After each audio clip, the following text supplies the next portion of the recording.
The journey of caring for a loved one who is living with dementia can be quite challenging. The aim of this podcast is to make caregiving less daunting and more fulfilling. On this platform, we share knowledge, understanding, and experiences. We enlighten, give hope, and encourage, and in the process, create positive awareness about different aspects of dementia. Welcome to my podcast, Dementia Caregivers Corner. My name is Juliah Ratladi. Dementia Care, how deep is your love? In today's episode, we have one brave woman who trained for a career in finance. She worked over 10 years in pension consulting as a financial advisor.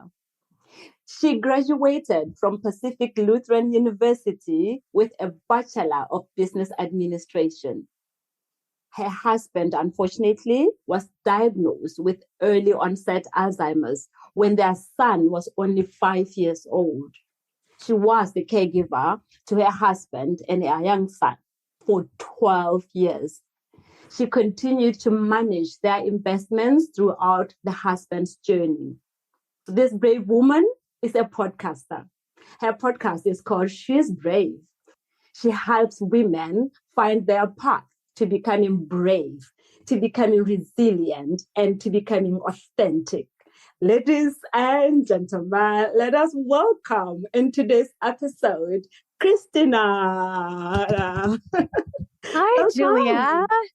Yay. I have to tell you, I've been on as a guest, over 30 podcasts. You did the most beautiful introduction I've ever heard. It was just beautiful. I love how you did it. Oh, thank you. Welcome to Dementia Caregivers podcast. I've been waiting for this moment like forever. Before we start, because I talk to people from around the world, where are you connecting from? Let us know. Yeah, great question. So I'm in Seattle, Washington, United States. So I'm on the West Coast, north of LA a lot. So way up near Canada, actually. Oh, yeah. Okay. Welcome to the show. Thank you. Let's get into it though. Then tell us, Kristina, before the early onset dementia in your family, I want to know how your family has been like, how your life has been like before your husband was diagnosed with early onset Alzheimer's. I feel like it was perfect, Julia. It really was. We were kind of unconventional because my husband was 24 years older than me, but we had a great marriage, and he had never been married before, never had kids. And we met and married within 6 months, which is just unheard of. But we had a beautiful life together, and we did have some infertility. But those 4 years were really fun together too. And then raising our son together was really, really fun. And life was so, so good. And to get that really heavy diagnosis was super, super scary. I can imagine. Do you recall of any symptoms that he exhibited before the diagnosis? Things that you look back, but then you didn't know that it was to do with Alzheimer's. But afterwards, you knew that, oh, my husband was maybe behaving like this because of Alzheimer's. Yeah. No one's actually asked me that question. And it's such a good one. Yeah, I would say, for instance, he was also a financial advisor, and he really enjoyed even doing our taxes every year, which could be kind of complex. Mm-hmm. And I started noticing that it was taking him longer and longer to actually prepare our tax statements, and mail them in to do our taxes. So that was one thing that I noticed that's kind of subtle, And then, here's another interesting thing. He was telling a lot of stories about his past, about his childhood and his early adulthood, more than he had in the past. And I think that those things were like the very beginning of it.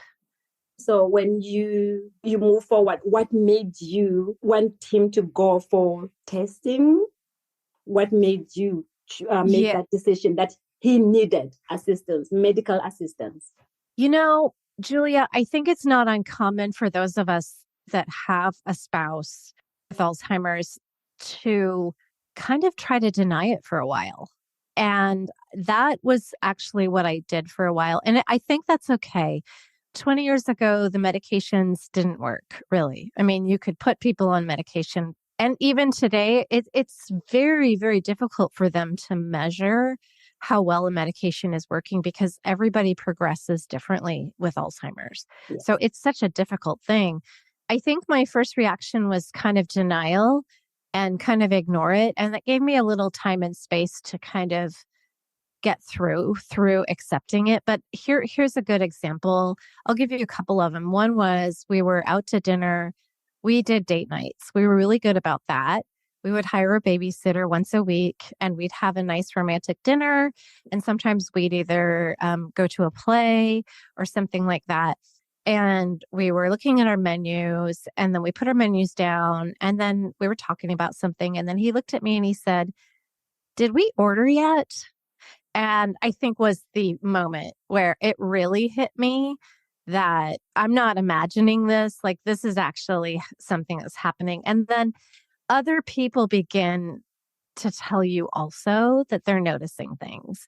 And when other people are telling you, you can't deny it. So my parents had come down from Canada where I grew up and they were visiting and they said, you told him that you were taking Wills, that's the name of our son, to the park and, meeting up with a friend, whatever. And then an hour later, he didn't remember where you were. And so we realized, he needed to get checked by a doctor. Okay. How about on his side? Was he aware of what might be going on around him? Yes. I think he was aware. Mm-hmm. Yeah. And he didn't refuse, because I have come across cases whereby they know that something is wrong, but they don't want the diagnosis. Even when they get the diagnosis, they still refuse to accept it. Interesting. Yeah, I think we were kind of blessed in that we were living in Oregon at the time, which is just a little bit south of where I am now. And he had a really great doctor who was an older gentleman who he really related with. And I had started going to his doctor's appointments with him. And so the doctor I feel like the doctor phrased it really, really well for him. He said, "I think you're getting some memory loss, but we have some medication." And even back then they thought, well, it kind of works, like it helps. So, would you be open to taking some medicine? Like, I think you have a little bit of memory. Like he didn't make it a big deal. He just, I think he kind of just downplayed it. And my husband was 100% on board with taking medicine. Yeah. So luckily, thank God we didn't have that struggle. We did not.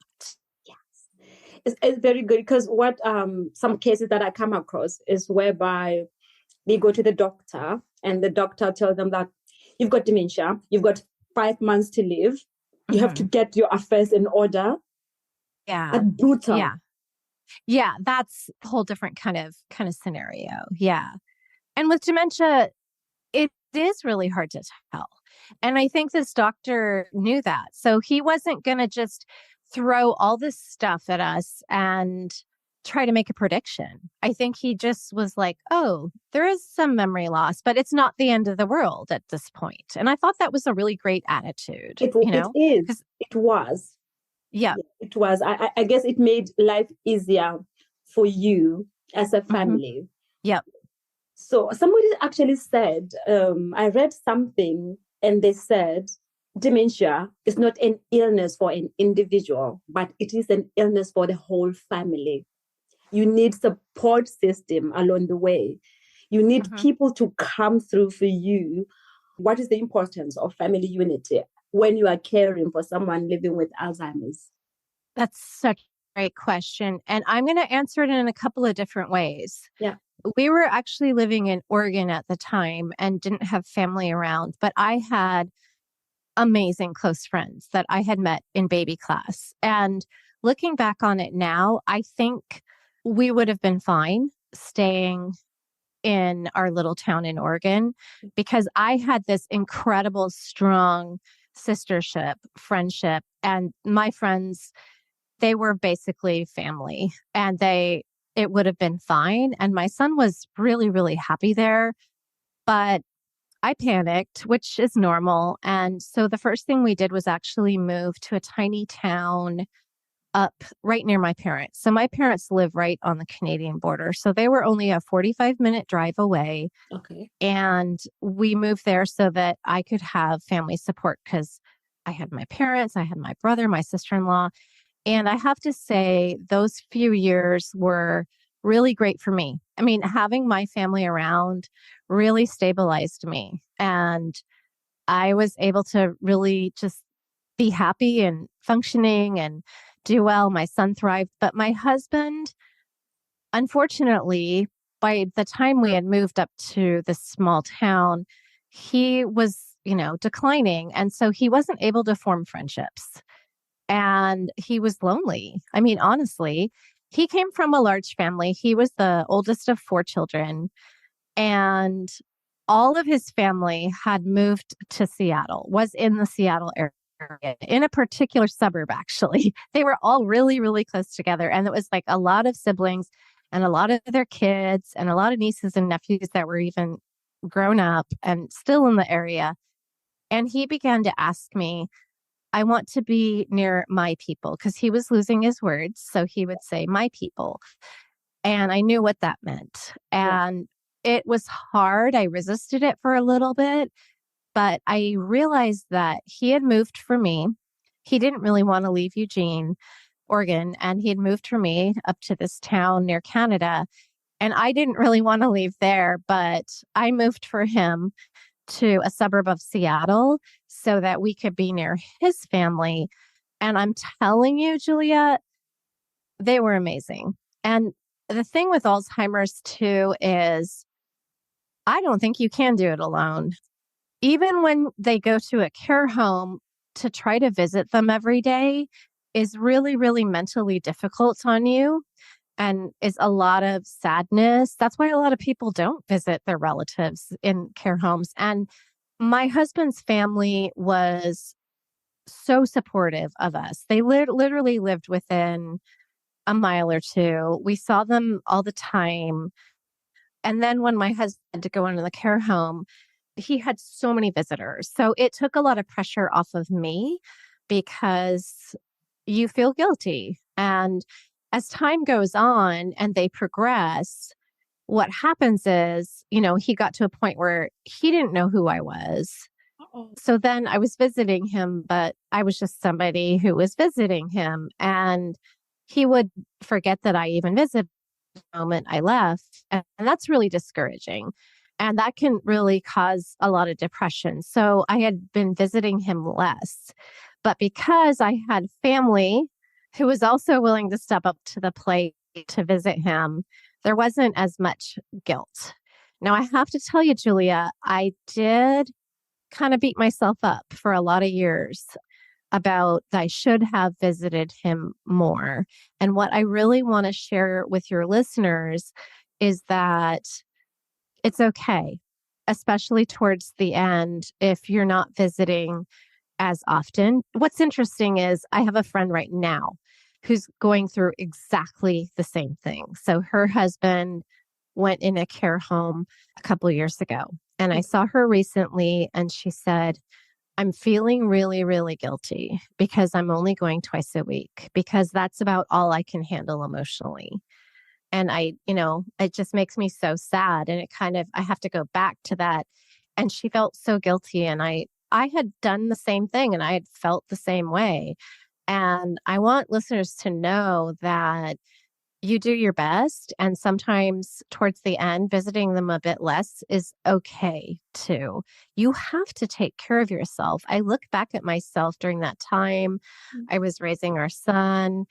And, thank God I didn't have any serious ailments, but, I had a lot of health issues going on at that time, this and that and the other thing. And it really, the health of the caregiver is really, really affected. So at some point you kind of have to make a decision. Am I going to start taking care of myself, or is this literally going to take me down as well? Because all the emotions, obviously, they're going on in our brains. We're stressed, and then our body gets affected, right? Yes, I have come across caregivers like that. Just the other day, I met with this lady. She's a caregiver for her mom, and she looked so drained. And I asked her, "How are you okay?" She said, yes, she was. I said, but it seems like you were sleeping or something. She said, no, a lot is going on, because it's more like, she says, she doesn't even, in her mind, she doesn't even take break. She's constantly thinking of her loved one, constantly, that she can't do anything. At night, she would think of the mom. So I think that's what you're talking about. Caregivers have to schedule time to take breaks. And and coping mechanisms. A couple of my biggest coping mechanisms were going out to dinner with girlfriends and just being a mom. So just talking up, and everybody knew, we're not talking about my husband. We're talking about our kids. We're talking about life. That's like a mental break from the whole thing. And I think those things are incredibly important. The other thing that my son and I did was we did a lot of traveling during those years. And in the beginning, my husband traveled with us, and then later he couldn't. We continued to travel because that was sort of this emotional break for us, where we were just a mom and a son going on a trip somewhere, whether it be a weekend away somewhere inexpensive, or, maybe going to the Grand Canyon or going somewhere a little bit further. But I think that those big or small vacations are really, really helpful. So you kind of made a decision to say, this is what I am going to do to take a break from this. Yes. You have to make a decision and stick to that. I'm going with my girlfriends, and we're not going to be talking about my husband, my mom, my dad. Correct. Yep. Because you need to have fun in life, no matter what. Even with something as serious as Alzheimer's, there has to be time to take care of yourself and to take a mental break from it. Okay. All right. I really wish people could hear that from you, because some people are beating themselves that they are not doing enough. They are not taking breaks because they cannot take breaks, but we need that. Somebody was saying you cannot pour from an empty cup. Fill yourself. Correct. And pour unto others. Yes. So true. Yeah. Okay. So back to another topic. There's so much stigma and discrimination associated with Alzheimer's and dementia. Have you experienced such as a family? Has your husband experienced that as an individual? Discrimination, stigma in any form? I think even before he was diagnosed, I did notice, in particular, I remember a particular time going to a family member's wedding, and his siblings were kind of mean to him. I shouldn't say mean, but none of us knew that he had Alzheimer's yet. Yeah. And they were kind of like, Bill, why do you think XYZ? Because he wasn't exactly making sense or whatever. And so I think, especially in the beginning, family members don't want to even think that that's a possibility. They don't want to think that that could actually happen. So in the beginning, in particular, before there's a diagnosis, I think people can get upset and angry with the person. Like, what's wrong with you? Yes. Yes. Yeah. Yes. Yeah. Because in most cases, sometimes they'll be asking the same question over and over again. You need all the patience that you can get to be able to care for them. Yep. Yeah. Okay. Yeah, exactly. All right. So one of the reasons, again, for my podcast, I don't want to portray dementia as all doom and gloom. There are moments where something that happened makes you smile, something that your loved one has done that makes you smile. I want us to share those moments as well, like that triggers them to be happy in their illness. Somebody was saying to me, I talked to one lady, and she said to her it was music. Elvis Presley music would bring out the best in her dad. I don't know how about you and your husband. Yeah, that's a really great question. Yeah, I love that question. I love it. I haven't been asked that. And yeah, there's a joyful side to it too. It's not all bad. It doesn't have to be all bad. I think my very favorite memory, my husband absolutely loved music as well. Maybe all Alzheimer's patients do. I'm not really sure. Yes. But my husband adored music, and he was in a care home for a long time that was very active. He couldn't be in our home anymore because he was combative with caregivers coming in our home, and he was wandering at night and he fell and went unconscious. And then the doctor said, it's not safe. He has to go. So it was a fairly active community, Alzheimer's community, and they had a music director. They played the guitar. They even had a bell choir. Like each of them held a bell, and she would point at them and they would know to ring the bell, and it would make music. It was slow, but they loved it and he loved it. And there was a lot of live music. They'd bring singers in and he would just sing along, or he just loved it. But my very favorite memory is probably 2 years before he died. There were always parties for every holiday, which were really, really fun. Lots of decorations. And I remember one New Year's Eve, they had a New Year's Eve party, and then they had live music. And after dinner, they cleared all the chairs away and we danced. And my husband and I danced and danced and danced. And it was just so joyful because people with Alzheimer's, they just don't have any inhibitions left. Like they're just living in the moment, right? Yes. Yeah. And, the other beautiful thing that at least happened in my case is that there was no filters with my husband. So there were things that I found out about him that are so incredibly beautiful. Like when we were moving from the small town near Canada to Seattle, I had to pack up his office, and it was time for me to take over handling our finances. And I found all these notes, and my real estate agent was also a girlfriend of mine, was helping me pack up, and she found the first one, and it was a little sticky note, and it said, I need to take care of my wife and my son.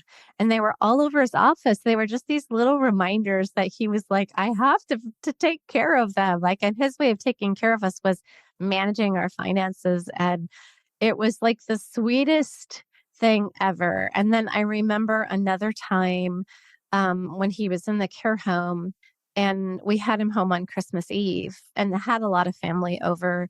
And, it was sad to me that, and I knew that this was the case, he wanted to go back to the care home because that was more comfortable and that felt familiar to him. And our home was no longer familiar to him.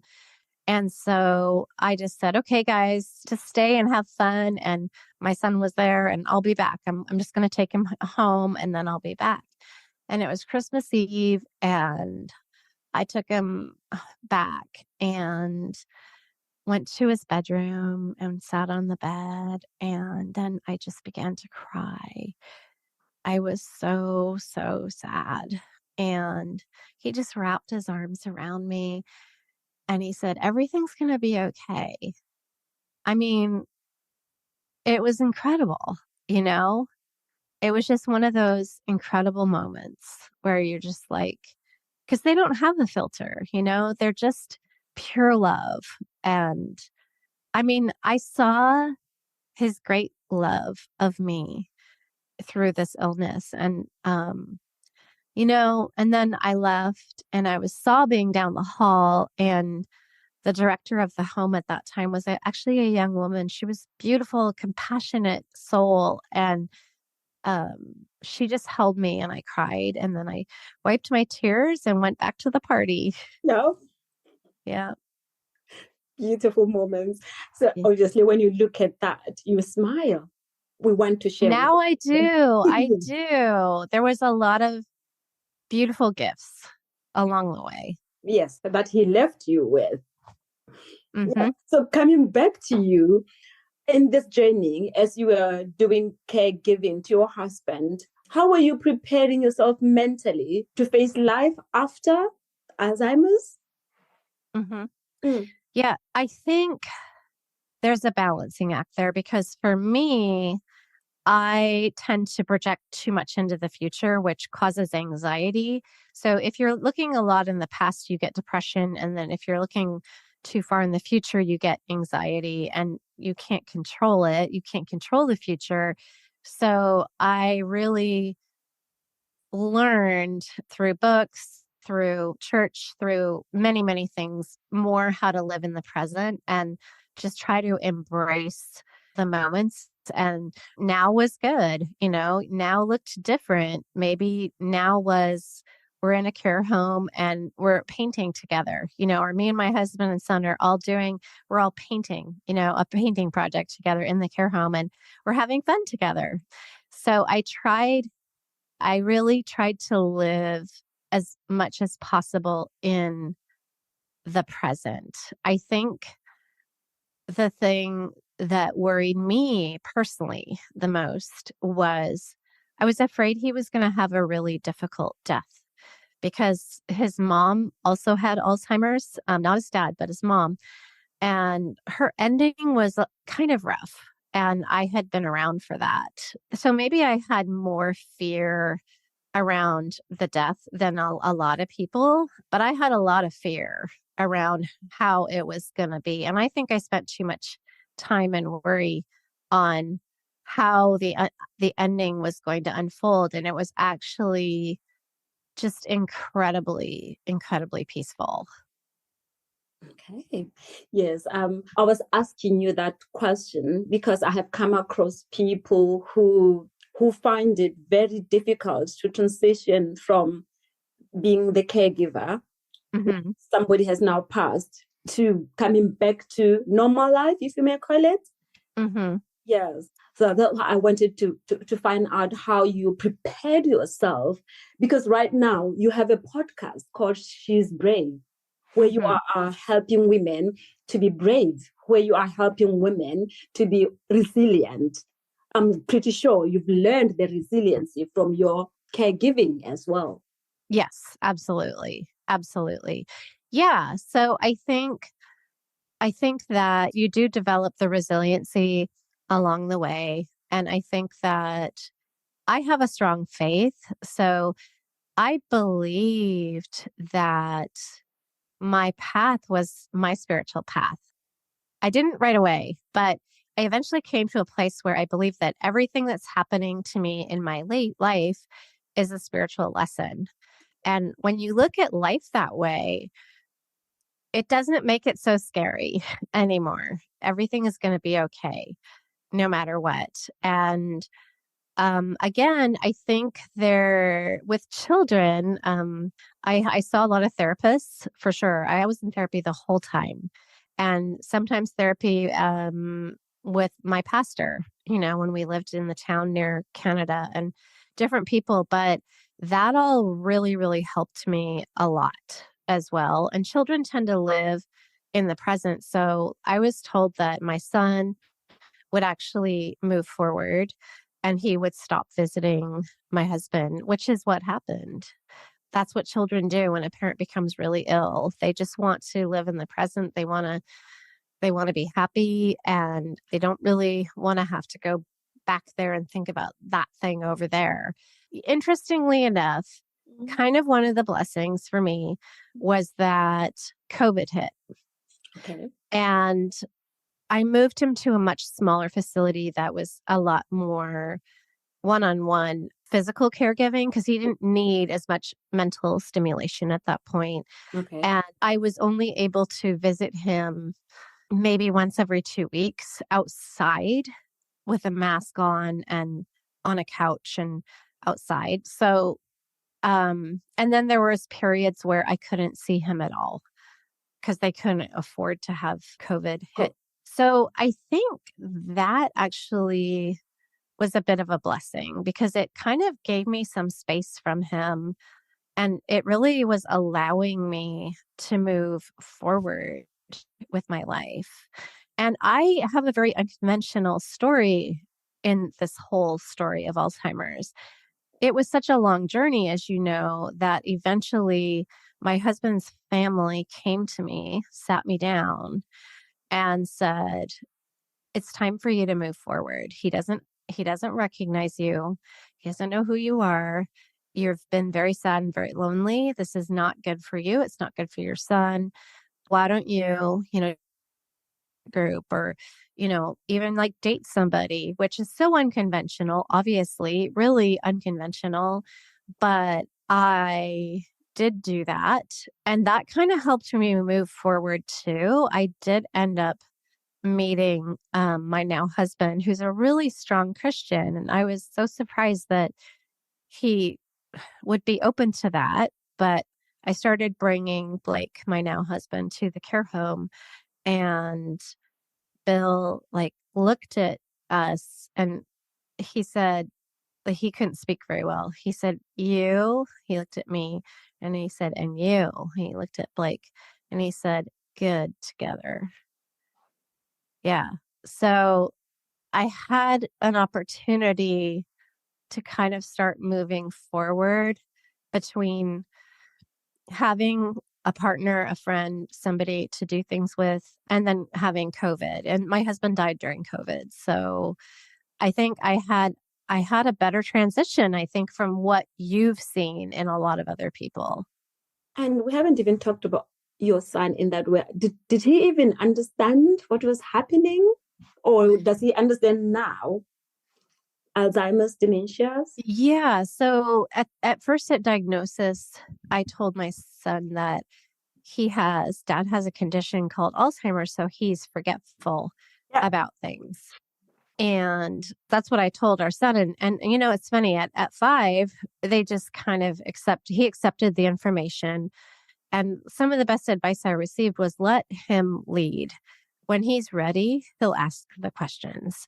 And so he didn't ask anything else. So he knew that dad was forgetful and he was great. Like he would help his dad. He would, when he was 6 years old, he would be like, "Hey dad, do you need some help with the microwave? Heating up some lunch?" Like I know how to do it, And that was just normal life for him.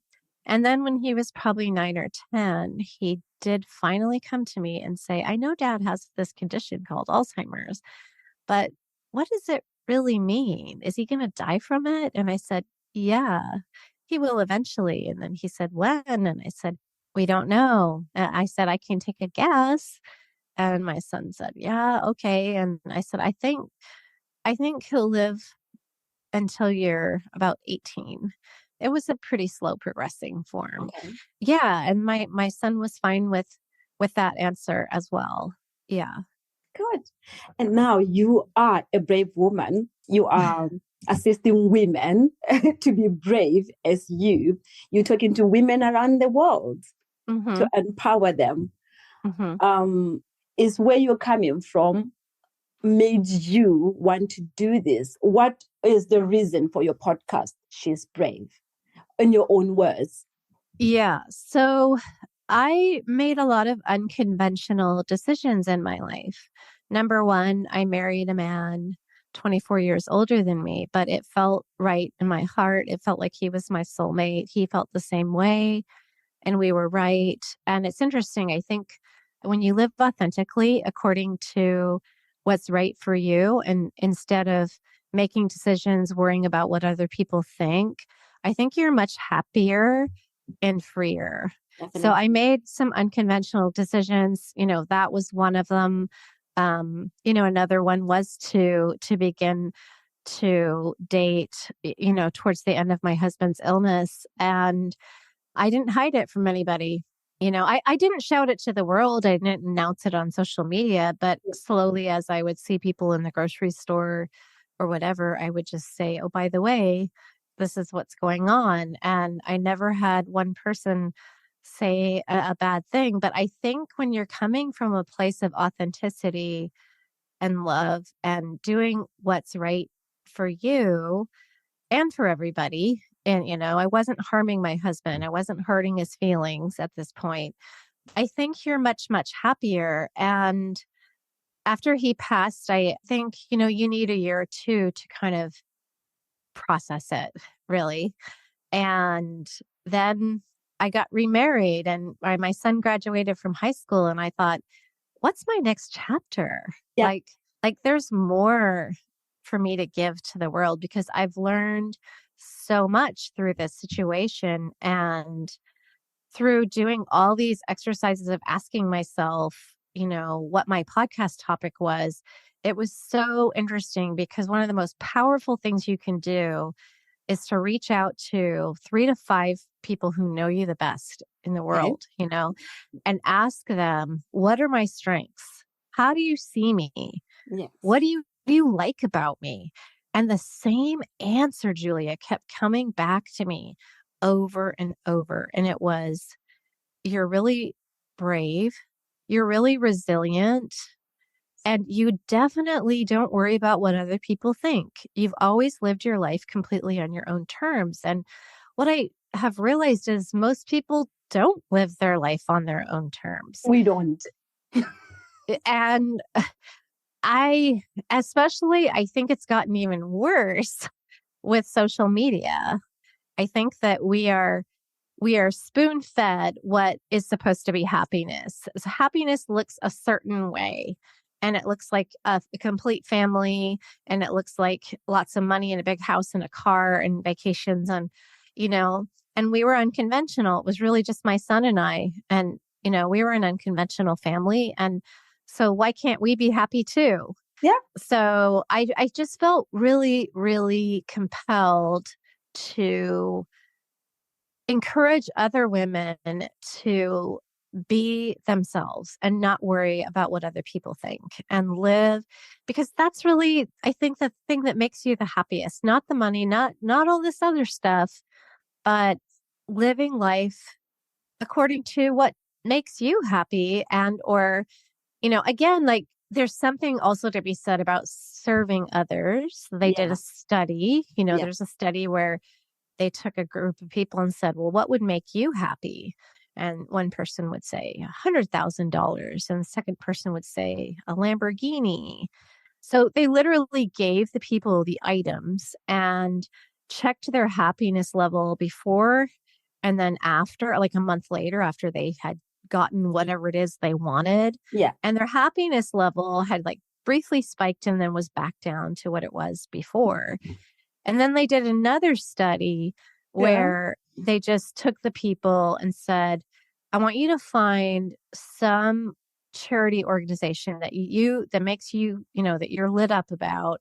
Yeah. And I want you to volunteer for a month. Yeah. And so they had them do that, help other people, and then came back and measured their happiness levels, and they'd gone up higher.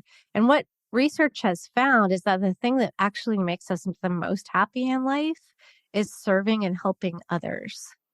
And I feel that my podcast is my mission. And part of my mission also is that I was diagnosed with an anxiety disorder at the beginning of all of this. And, I think you can take diagnosis. Like these days, people say, well, I have this condition or that condition, and so therefore I can't do this or that. And the thing is, you can. And my thing is, hey guys, if I could get through this incredibly hard journey and learn how to be brave with an anxiety disorder, you can do it too. You can do anything you want to do. And I love hearing other women's stories of how they became brave. Like, what are their little secrets, And so my podcast really goes the gamut of every kind of topic you could possibly imagine. Like this week's episode that came out, she's a recruiter in New York City. So she is literally cold calling people all day long and saying, hey, I know you work for Apple, but Microsoft really wants to hire you. Like, What's it going to take to move you over to Microsoft? I mean, she's one of the top people in New York, and that's a really courageous job, right? Like, who has the courage to just be calling cold calling executives yes. all day? Yes. And, one of the things that they learned from her was, well, what are they going to do? Say no? Like she said, and I loved this answer. She said, no doesn't necessarily mean no forever. Yeah. I'm going to come back around 6 months from now and they might say yes. And it's just all of these interesting little tools and things that I learn about how people are brave in all these different ways. That's why we've got She's Brave podcast. Right. Thank you. I guess my listeners will have a go at a listen at it as well, because I am learning a lot from it. I am following you. I am listening to it. Oh, yes. Thank you. So coming to the end of everything, I want you to give, I know we have said some of those things along the way, but some advice that you can give to caregivers out there. Ask for help. 100%. That's probably my number one thing. I ask for help in a lot of ways. I ask for help with therapy. I ask for help from family, friends. And that can be really simple. I'm not talking about them, uprooting their lives. I'm talking about them just taking the time to talk to you and be with you or go out to dinner with you or, and medically going to get help. Like, hey, I'm having anxiety. Like, I need help. Like, let me go to a medical doctor. Don't be ashamed to ask for help. And I think I should have done even more than that. I don't think I did enough of that. The more help you get, the better you're going to be. And you cannot have the pride. You have to let go of the pride and just let yourself be okay. And the other thing that I kind of stumbled on by accident right at his diagnosis was Oprah and Eckhart Tolle. He wrote the book, The Power of Now. They were doing a book club, and every week you would read one chapter, and then they would get on live and they would discuss the chapter, and you could ask questions and stuff like that. And so I didn't understand that concept, and I learned it. I learned how to live more in the present and be more appreciative of, life. I think we get very in a box of how our life should look. It should have 2 parents and 2 kids and this and that. And don't put your happiness in a box. Your happiness can look a lot of different ways. And just because you're going through this difficult path doesn't mean that you can't be happy along the way. And you can't predict the future. So if you're stressing yourself out by constantly trying to move the pieces around and trying to control the future, it's just a losing battle. It doesn't work. So try to just live more in the present and trust God, the universe, that everything's going to work out, because you know what? It always does. Amen. Amen. Thank you very much. That's all I can say. Amen. Thank you very much for taking your time, Kristina, to be with us today. I'm sure we will talk again in your podcast, because I am a brave woman too. There you go. Would love to have you on. Yes. Dementia care. How deep is your love?